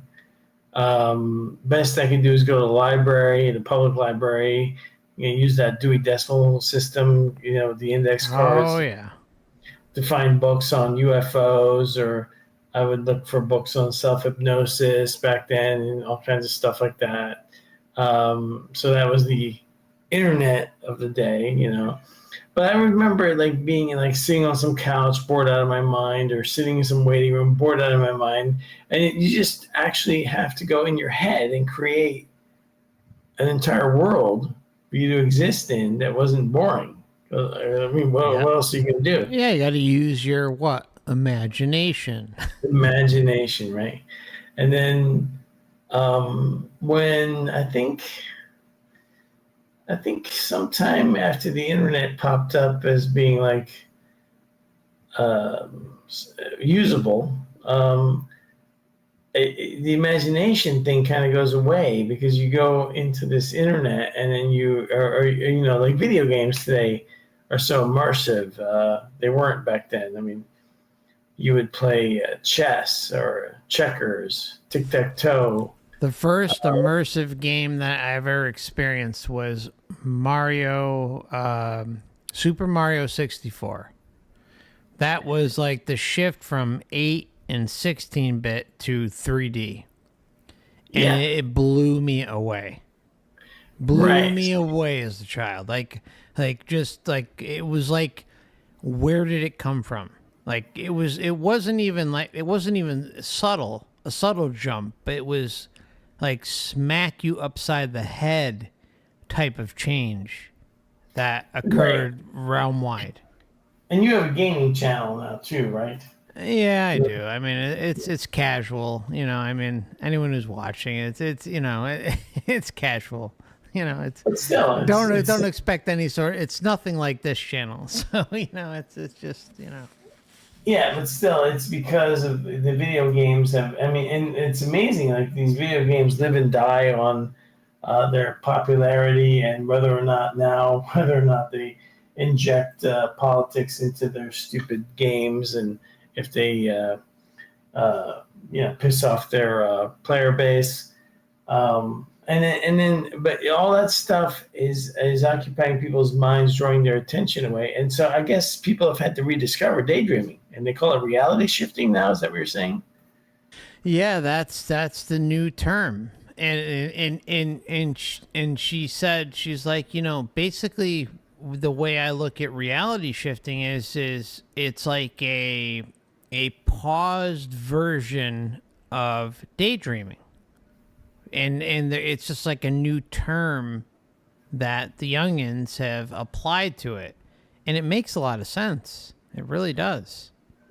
Not to put anyone down, but you know, it's just it makes a lot of sense. I mean, like if you hear what they're saying, it does align with just daydreaming. That's right. So what's basically going on there is because of the reincarnation soul trap amnesia scheme, you have people rediscovering things over and over again because, you know, nothing here. This whole thing when they say, "Oh, it's a learning experience," no, couldn't be any further from truth for a learning experience with amnesia. Exactly. So what you end up having is people saying, "Oh, look at what I've discovered," and like, yeah, you've rediscovered something that people have been rediscovering for like the last 1,000 years. Congratulations. Yeah, no, you nailed it. You really did. I mean, it's incredible. Like, just think about the term, right? Reality shifting. Everybody just sit on that. And if you go and listen to, you know, I'm not even going to say it. Like, well, I'll say it. TikTokers, right? Or YouTubers or Facebookers or whatever the case may be, right? Twitter, you know, videos. This term has just completely encompassed society in a massive way. And the question is why? It seems like there's only one explanation, and that's that it's just a new term, like in kind of what you were alluding to, Dan. I mean, I guess we can say, what is it? Coping, right? It's just a new matrix marketing term for something that is known as daydreaming. Right. So it's just a constant cycle of people think because we have amnesia, because you can't. The whole explanation for the whole amnesia thing with these people that try to tell you that reincarnation is a learning experience is, it's just on its face, it's absolutely ridiculous. You can't learn anything that way. You wouldn't do that. It doesn't make any sense. The only way for it to be actually a learning experience is every time you're reborn here, you would understand everything that happened in the past, and then you would take everything you learned before and apply it to what's going on now, and then you would be able to continuously evolve. And you probably wouldn't have to be here more than 2-3 times, 2 or 3 lifetimes before you're like, okay, I can graduate now. Yeah. Yeah, I'm good. Yeah, I got it. Yeah, there's a lot to learn here, and I learned a lot of stuff, and now I can go on and go elsewhere. But instead, the system here just recycles you over. It's like a recycling operation. Yeah, and what's interesting is how we can look at something like daydreaming and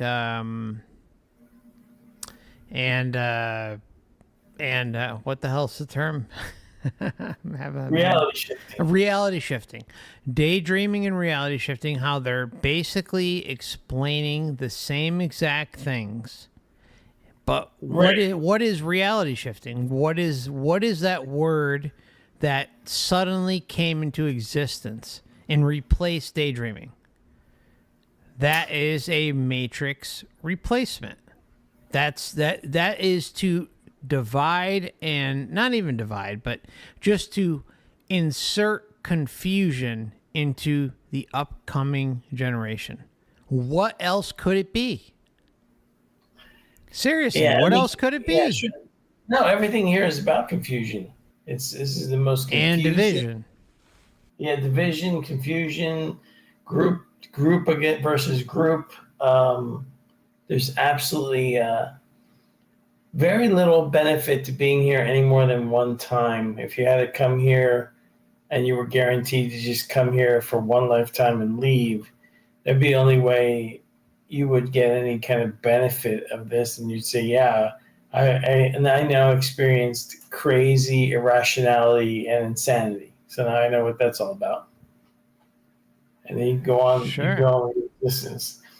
But instead, we are constantly recycled, and then people think they've invented something or discovered something. It's like, what's her name? It's like Jennifer Lawrence when she has put her foot in her mouth. There were so many YouTube videos made with montages from. I mean, it's people are just told shit and they just believe it, like without any critical thinking. Oh, we need more women empowered in movies. Right. Yeah. So when I was like, But this is just a public service announcement. We do need more women in movies and music and every single profession out there. Yeah. So when regardless I was a kid, of talent. Yeah. Right. So when I was a kid and I'm watching Sigourney Weaver in the first Alien movie, which is like one of my favorite movies of all time, is the original Alien movie. And I'm like riveted to, the whole thing, and the main character, Sigourney Weaver, and I'm like rooting for her. Of course, rooting for her because she's an amazing character in this story. And then you have people like Jennifer Lawrence. Before I was in Hunger Games, there wasn't any women in action movies. I mean, come on. Let's get real. I mean, she had to apologize. She took it back. She admitted that it was She stupid. apologized? I'm shocked at that. Yeah, because the backlash was over the top. I mean, people literally went out and found movies, going back to, I don't know. I mean, you can watch movies from 1930. I'm a big film noir fan. right? You know that about me, right? I Yes, love yes. the old film noirs. And you can watch movies from 1930s, 1940s, where a woman character is is portrayed in an amazingly powerful way, like a protagonist in a story. The whole movie Gaslight, where we get the term gaslighting. Okay, you know what? I gotta cut you off. I gotta disconnect you. You're not allowed to share this. You're not allowed to spread the truth about the women's liberation movement, like existing prior to what, 1970? 2020, apparently. Yeah, 2022. Yeah, Or 23. yeah, right. So, I mean, and you could just go down the list. I mean, you had Lindsay Wagner on television as the Bionic Woman. Awesome show. I used to watch it as a kid. What about 99 and Get Smart? Sure, at 99 and Get Smart. She was the smart one. She was actually the smart one. He was an idiot. He was a complete dunce. And she was hot as hell. Let's just call it what it is. Powerful. She was incredible. Right. I remember watching Nick at Night as a 13-year-old and loving that shit. Yeah, it was amazing. I never sat in front of the television and thought, oh, there's a woman protagonist in this story. I thought either the story is good or it sucks. Exactly. It's like either it's good or it sucks. Exactly. There's no in between. Either you're going to present something that we're going to enjoy, or you're going to derail it and make a laughing stock out of it, and we're just going to laugh at how pathetic it is. The original Star Wars, Princess Leia. Yes. Yep. 1977 movie. I mean, who doesn't remember that scene in the prison bay in the Death Star when she's like, shooting a blaster and saying, whose brilliant idea was this? I mean, she's clearly like totally confident. I mean, there's just so many. Even in the Blues Brothers, Carrie Fisher was in the original Blues Brothers movie. Yeah, that with Dan Aykroyd and Belushi. Yeah. Yeah. Yes, that was an awesome movie. It was. But there's people that have made like these montages of like 70 or 80 different movies from like the 40s, 50s, 60s, 70s, 80s, 90s. They all have like super capable female characters, and then it's like some authority or somebody in charge just tells people, just spews all this nonsense, and then we get stuck with really, really horrible movies now, really, really bad, where they're almost trying to make up for something that was never missing. That's exact. You just encapsulated it right there. That's exactly what's going on. Yeah, and then it's costing them money because people are not going to see the trash movies that they're putting out there. They're not going to see them. They're losing money left and right over the entire implosion of Marvel at the hands of Disney. Star Wars being totally destroyed at the hands of Disney. Some of the ridiculous. Have you seen? I have not seen the show because I think it's only airing in Canada. There's that new Robin Hood show. Have you seen the reviews on that nonsense? No, thankfully I haven't. I mean, there's like a Robin Hood where they have gender and race swapped everything. All right, let's try to back it up a bit. Okay. Yeah, I mean, this is one of the. Okay, go ahead. Just say it. Who gives a shit? I'm just saying, like there's been there's a lot of YouTubers out. Actually, it's amazing to me. It's almost become like Disney, which used to be this enormous entertainment corporation, has become the company that makes products so that YouTubers can just make fun of them and get rich in the process. Because it seems to me like if you want to watch something from Disney, you just go to YouTube and watch Nerdrotic or Geeks and Gamers or Heels versus Babyface, and just sit back and watch their reviews of the shows, because that is going to be way more entertaining than the actual show. And it's become like I don't understand it, because to me, this is again a group mind thing, right? Individuals would never make this kind of stupid mistake, but corporations are group minded. They are group entities.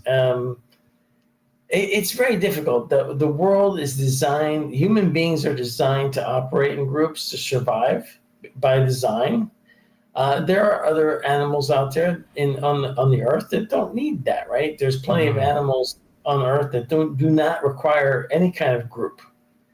They're actually solitary animals. They meet to mate and make more of themselves. That's it. And that's it.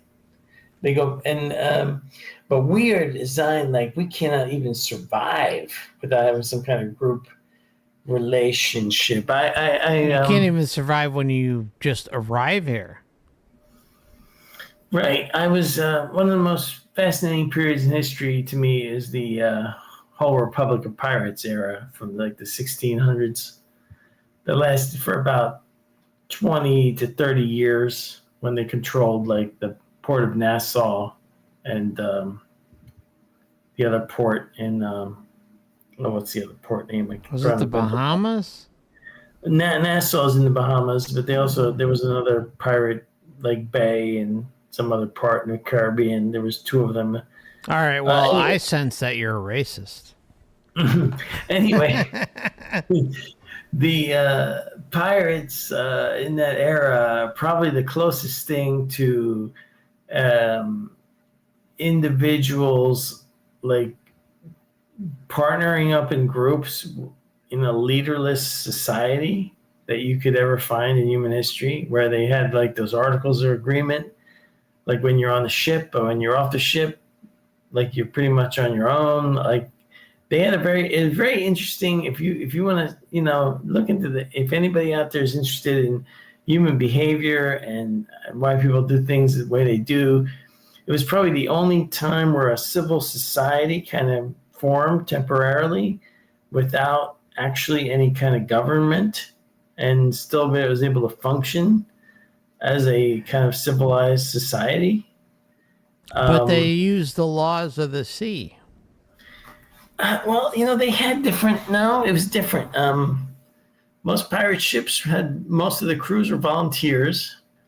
There were some people that were coerced into being on a pirate ship because they needed, if they needed a cook and you could cook, then maybe you were gonna, or you're gonna be a cook. Yeah, you don't have a choice. Or if you were good with healing people or maybe some kind of medical skill, you might be co-opted. But in general, a lot of pirate crews were volunteers because they were getting off of the really tyrannical, horrible conditions on the government ships. And, true. And they had a very, very loose structure when it came to command or hierarchy. There was no real. The captain was it's a very fickle position. It was like, you're captain because we think that you're the best guy for the job, and then they all kind of agreed, well, under an emergency situation or battle, we're going to listen to the captain no matter what. But if things don't go right, if things don't work out well, we'll take over that shit. You're not going to be captain anymore. It wasn't like a mutiny. It wasn't like a mutiny. It was like a vote. It was like people would choose the best guy, and a lot of times the captain never even slept in the captain's quarters on pirate ships. They would sleep in the regular bunks and The bullshit. I'd be sleeping in the captain quarters. Bullshit. yeah, the captain quarters were I'd be reserved sleeping in for- all up in that captain's quarters. Do you know With the know- drapes and everything. Fuck that. I'm not gonna do be you- sleeping down in the rowboat. the No, whole I'll thing be was- sleeping all up in that freaking captain's quarters. Do you know that they had the pirates had actually a retirement plan for injured crew members? That sounds like such bullshit. No, it's true. It is true. Okay, It's all true. right. They actually had like a when they were operating as pirates. It's different when they were privateers. You know, the privateer was a pirate licensed by a state to be a pirate. That's right. Walk the plank. Right. So when some of these ships went and enlisted as privateers, they kind of like betrayed like the pirate culture, and they would then be paid or authorized. Like if you were a privateer for England, you'd be pillaging Spanish ships, or vice versa. And So lovely. if you were a pirate, you would just be pillaging every ship, any government ship, Spanish or English. It's all, you know. It's kind of like today when you look at a lot of these auditor videos, and they refer to some of the traffic cops as road pirates. And I'm like, no, it's not a road pirate. They're a road privateer because they're licensed to do that. From the A state. license to steal. Yes, they're licensed to collect revenue for the state. So that makes them a privateer, not a pirate. Oh yeah. That's my mind at ease. We're drifting into absolute nonsense now. That's all right. I've been having fun with it.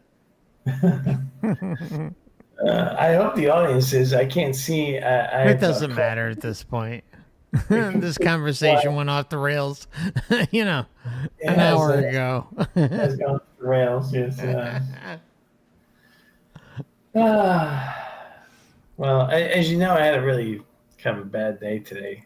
Yes. It was nice to just talk and vent a little. Yeah, man, it's great. There was a couple not one, but a couple comments I wanted to go back to. First, I want to thank Mao for his very kind contribution to the channel. Says, it's great to have you both in the show, Mark and Dan. Thanks so much for your hard work. Oh, that's nice. Appreciate you, Mao Lopez. And there was one more comment that I think you'll enjoy. Or not even necessarily enjoy, but just find interesting. Kyla says, when I was a kid, our family found a dead man in his dumpster in his back alley. The local newspaper said that the owner of the house knew him, even though he didn't. That was my first realization that the media twists stories to make it sound more interesting. Gotta have a dark sense of humor to be here. Either we laugh or cry, unless you ignore it like the majority do. Just go into robot mode. I feel empowered by it, but my sadness I have is for everyone else who doesn't feel so. Well, that's deep. That's It deep. is very deep. Kyle is a really deep thinker, and I've had some great conversations with her, and it's just think about what she said, right? And who knows when this happened? Like Kyla's saying when she was a kid. I don't know how old Kyla is, but just think about experiencing and seeing the deception up front and center about crafting a narrative about someone who was freaking murdered. Well, that's true. I mean, the people I think that we lost the media recently, as far as like, but I don't think so. I think the alternative media just exposed how badly we've always been lied to about everything. It sure has. Like, I've talked about this probably in one or two streams. There was someone I was very close with in high school and after high school. And he was the target of a racist. He was murdered. Flat out murdered. All right. And it's someone I knew very well and cared about deeply. And if you look at, I mean, I'm not going to share it because I'm just, there's a lot of psychopaths out there who will twist things. But anyways, this is someone I cared about deeply. I was close with. We went to concerts together. We went on road trips together. And he was a victim of a racist attack. All right? But because of the color of his skin, it wasn't covered properly. But if you look at the court records will clearly indicate that this was a racial attack. For whatever reason, right? I mean, and I'm not going to go into all the details, but the point is the media, like what Kyla said, framed it in a certain way so that it looked like he was less than what the attacker was. And let me tell you, when I saw that and I spoke to his family, it infuriated me. Absolutely infuriated me. To think that something like that can happen, but because the state that this occurred in is trying to have a certain quote unquote reputation, they would not tell the truth. Luckily, the family, after multiple appeals, ended up having the initial charges revised, but too little too late, right? It happened long after he was convicted, long after, justice was served. And it just was, it is what it is, but the point is if it's not making the headlines, if the attack isn't being put into the consciousness of the public at the time and then corrected 2, 3, 4, 5 years down the line, it doesn't mean shit. And so the family and the friends of the victim got the short end of the stick, and in the initial reporting of what happened was so insanely skewed and fucked up that he was framed to look like the bad guy. But yet the record was corrected years later. Now imagine, I'm just a friend. I'm just someone who knew him and hung out with him. But just imagine if you're the parents. Just imagine if you're a family member. And this is the type of shit that, and this isn't recent. This is something that happened, Dan, like 15 years ago. Maybe 13 years ago, 12 years ago, somewhere around there. Try to explain that shit. And this is a super liberal state we're talking about. Super liberal. I'm not going to say exactly all the details, but, you know, you make of it what you will. Everyone listening make of it what you will. And it's clear that there was an agenda at play based around his fucking death. A good man, a good individual. Anyways, Yeah, that's it. That's actually standard operating procedure for when they want to peddle anything that's incorrect. They tell you the incorrect thing first. That goes viral, and then later they quietly issue the correction. Say, "See, we were honest. We corrected the mistake." But nobody remembers the correction. There's even been Yeah, they don't even know what the hell's going on at that point. No, there was even an experiment. I think goes back to the 1950s.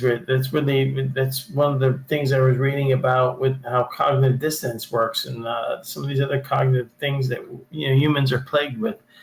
They did some experiment where they had a group, and they basically created, I think, what was a fake newspaper with fake news in it, and they waited until the news stories that were wrong were fully absorbed, and then they went in to try to correct people. Oh yeah, it was an experiment, and they later termed, they came up with the term the backfire effect. I think that was what they called it, the backfire. Yes. Yeah, because it has to make up for all the racial injustices, right? Well, no, it was some kind of simple experiment that they were conducting. Psychologists were conducting, and they were expecting to, they were trying to figure out how long it would take once somebody had been lied to about something that they thought came from an official source, how long it would take to correct the lie. And what the shock was that the psychologists couldn't believe what was happening. They found that most of the people would vehemently double down on the lie that they had bought into in the first place, instead of correcting to the truth of the matter. Wasn't this the Stanford Institute test? No. Okay. No. Let me see. Backfire effect. Let me try to find out what year it was. It was 1950s, I think. Oh, then probably not Stanford then, yeah. Scholarly articles on the backfire effect experiment. Let me see here. Wasn't it all recorded? Yeah, the backfire effect is a cognitive bias where people resist accepting evidence that conflicts with their beliefs. In experiments, the backfire effect is demonstrated when people become even more convinced of their original beliefs when presented with the conflicting new information. So, I mean, this is what you're dealing with Cognitive dissonance, basically. No, this is not cognitive dissonance. This is even worse. Cognitive dissonance is you have two opposing ideas in your head, and you need to make something true, so you somehow jury rig your thinking so that what can't be, because you have conflicting data that shows that what you believe isn't true, you now somehow juggle it around so that it maintains truth. This is actually different. It's a little different. It's like you've lied to people. You made them believe the lie. Now you show them that they've been lied to, and now they actually double down on the lie. They actually argue and fight for the lie. It's called the backfire effect. A study found that giving people accurate, I'm just reading some of these articles that I found online about it. A study found that giving people accurate information about a politically charged topic causes them to believe their original misconception more strongly. A study found that people who were already suspicious of, say, electronic health records read factually incorrect articles about such technologies. The study tested 52 issues potentially with a backfire effect across various topics. I can't remember what year the original experiment took place. It was like in the 1950s, I think. But it's fascinating because the backfire effect is it's like see, that's why the news does that. When you just describe what the news, so they peddle out a lie. They're actually doing the backfire effect experiment. They put out the lie first, and then the lie becomes truth in people's heads. Then later they can issue the correction, knowing And that nobody will see it. it doesn't matter if they see it. It won't matter. Yeah, because they've already had a pre-baked idea about what the outcome or story is. Right. They've been programmed now. It's like a program. And then they put up a firewall when something comes in and says, oh, that information you were given, that's incorrect. But they've already accepted it as true. So now it has to remain true. This is really bizarre behavior. When you think about it, it's kind of crazy. But that's what humans do in general. In general, that's what they do. Well, humans also love drama, right? They love to follow things, and they have a preconceived notion about whatever's happening, and then they may or may not adjust accordingly, but the adjustment is usually based on the information that is fed to them, whether truth or not. Yeah, here's one from Northeastern University, I guess. The backfire effect is when a person reports believing even more in misinformation after the correction has been presented. In other words, instead of belief decreasing as intended, a person strengthens their belief in the very misconception the correction is hoping to rectify. Currently, let's see. Still trying to find what year this came out. It was a psychologist. The thing is that the psychologists weren't even looking for this. They were just studying, I guess, when the news gets something wrong and then they fix it. How long does it take to, fix something? And then their funding got cut, right? I don't know. Well, I don't think so. I mean, what ended up happening was this whole new term was invented, backfire effect, because they were like, what the hell is happening here? Like, even the psychologists were like, they did not expect to find what they found. Year and backfire effect experiment year. Let me see. I'm trying to find it when it came out.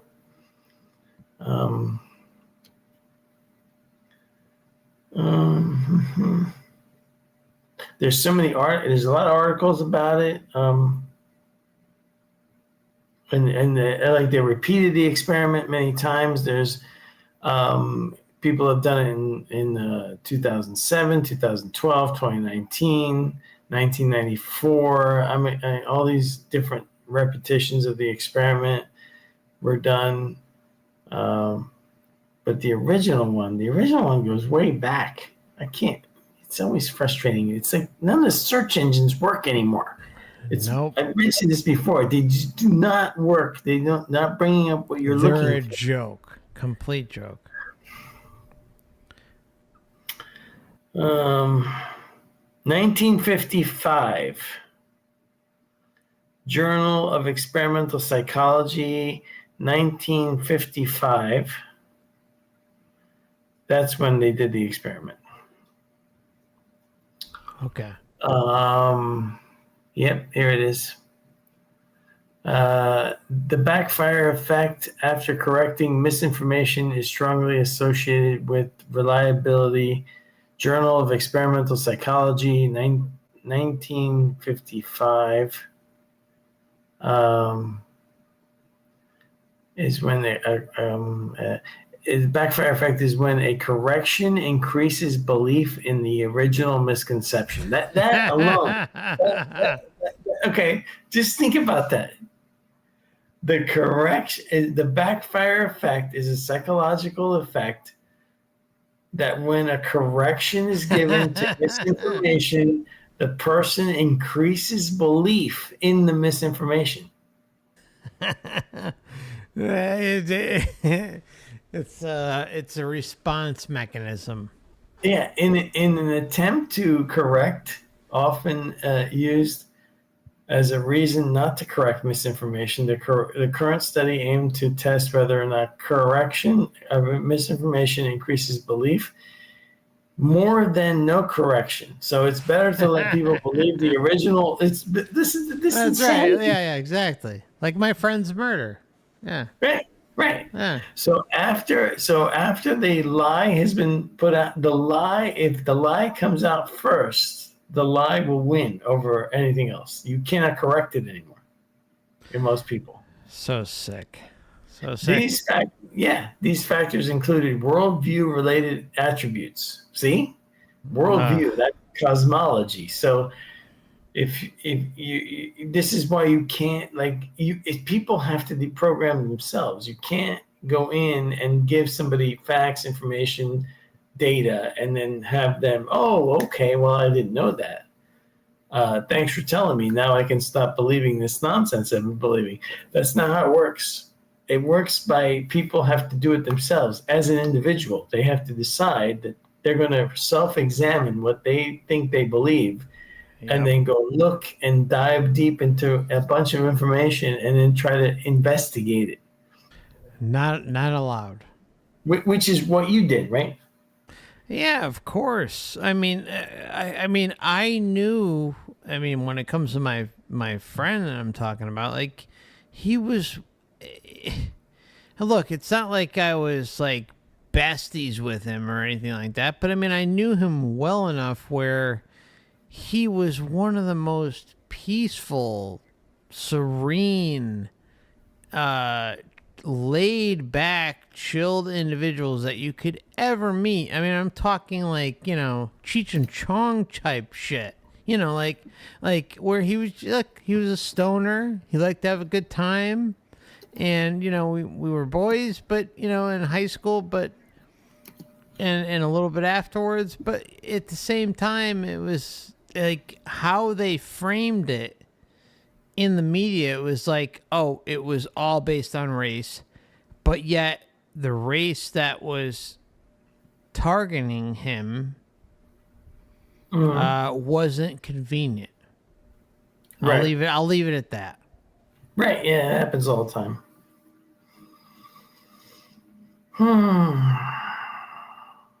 Okay, here it is. There's actually see, I had to go to Yandex. I had to go to the Russian search engine to find this. Oh, don't you dare talk about that. Yeah. I'm gonna cancel you right now. Yeah. William McGuire, 1960s, a theory devised by him in an experiment, which is a process in which one builds up a resistance to influence and persuasion or threats, which may cause attitudinal change. In short, the backfire effect is a psychological phenomenon. Essentially, the more you try to convince someone they are wrong using facts and figures, the more convinced they become in the pre-existing belief is correct. Kind of like Gates with his favorite books during the whole thing that happened a few years ago being, lying with statistics. One of his favorites. That was one of his favorites. Yeah, sure, right, exactly. Bragged about it. Yep, I lie with statistics. Such a clown show. It really, really is a clown show. Yeah. Let's see here. Yep. Actually, here's an article again from Yandex. Can't find it. This did not come up on Google or Brave even or any of the other ones. There's an article actually talking about both cognitive dissonance and the backfire effect from a website called intelligentspeculation.com. They have some quotes here from the scientists. Interesting article. They have actually a diagram, shows you how it works in the head. I'm going to put this in the, if I can get the comment section to work. Let's see.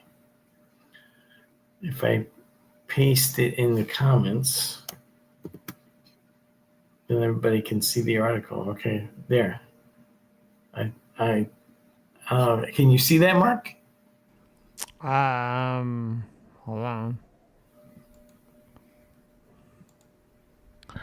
on. Depends where you're leaving it. Hold on. I just put it into like the chat feed. Okay, hold on.